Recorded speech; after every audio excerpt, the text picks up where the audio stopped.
Jénine et Ramallah, le siège de l'autorité palestinienne. Et c'est au bureau de change qu'en ont désormais les Israéliens. Les explications d'Emma Barbier. Dans ce bureau de change de Ramallah, les armoires sécurisées sont vides. Plusieurs millions de shekels ont été saisis par l'armée israélienne. À l'aube, des bureaux de change ont été perquisitionnés par des soldats. L'opération, qui a débuté cette nuit, a provoqué des scènes de panique et des affrontements avec des Palestiniens dans plusieurs grandes villes de Cisjordanie, comme ici à Ramallah, où des personnes courent dans les rues, des tirs retentissent au loin. Au cours de cette incursion, 14 personnes ont été blessées et un jeune Palestinien a été tué. Lors de ses funérailles ce matin, ses proches dénoncent cette attaque israélienne. Lorsque l'ennemi dirige ses armes vers le peuple palestinien, son objectif est de tuer, pas de blesser. S'il visait à blesser, ils auraient pu toucher le martyr au pied, mais sa blessure a été fatale. La balle l'a atteint à la poitrine.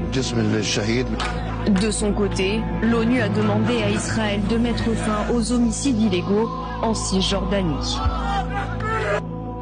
Vous entendez ce témoignage, leur objectif c'est de tuer, pas de blesser. Eh bien c'est aussi ce dont accuse l'ONU, selon le Bureau des droits de l'homme de l'ONU. 300 Palestiniens, dont 79 enfants, ont été tués entre le 7 octobre et le 27 décembre en Cisjordanie occupée et à Jérusalem-Est. Des décès qui sont vérifiés, précisons-le, des violences auxquelles l'ONU ordonne désormais à Israël de mettre fin.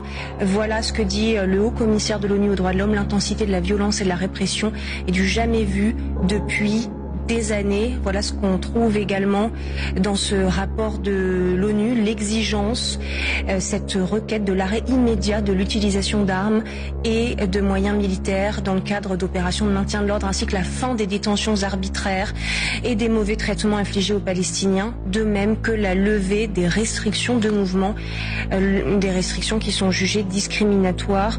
Vous le voyez, Nicolas Rouget, on vous retrouve une nouvelle fois. Est-ce qu'il y a des réactions justement dans le pays à ce rapport de l'ONU, ces accusations très fortes et très précises sur le traitement réservé aux Palestiniens en Cisjordanie occupée? Alors l'ONU et spécifiquement les branches des droits de l'homme n'ont pas une bonne réputation auprès du gouvernement israélien, surtout des politiques israéliens et surtout de la droite israélienne évidemment.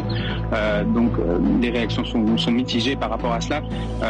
Il faut aussi rappeler évidemment que les Israéliens, la population israélienne en général, ne sait pas vraiment ce qui se passe dans les territoires occupés, en Cisjordanie en particulier. Ces opérations qui continuent, qui durent déjà depuis plusieurs années maintenant, mais qui se sont intensifiées depuis le 7 octobre, ce sont des opérations de guerre, très clairement, menées par une gendarmerie militarisée ou par des unités de l'armée israélienne, et d'une violence assez extrême, presque à l'humiliation.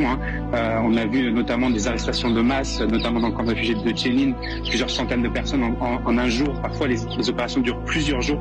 Et dernièrement, quelque chose d'assez inquiétant, des flyers, des posters qui sont distribués ou collés sur les murs, rappelant aux habitants de ne pas entamer la lutte armée ou de ne pas prendre les armes s'ils ne veulent pas se retrouver dans la situation de Gaza ou de Jenin avec des fonds en fond du poster, la destruction, une ville complètement détruite.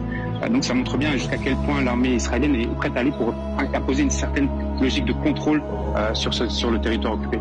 Merci beaucoup.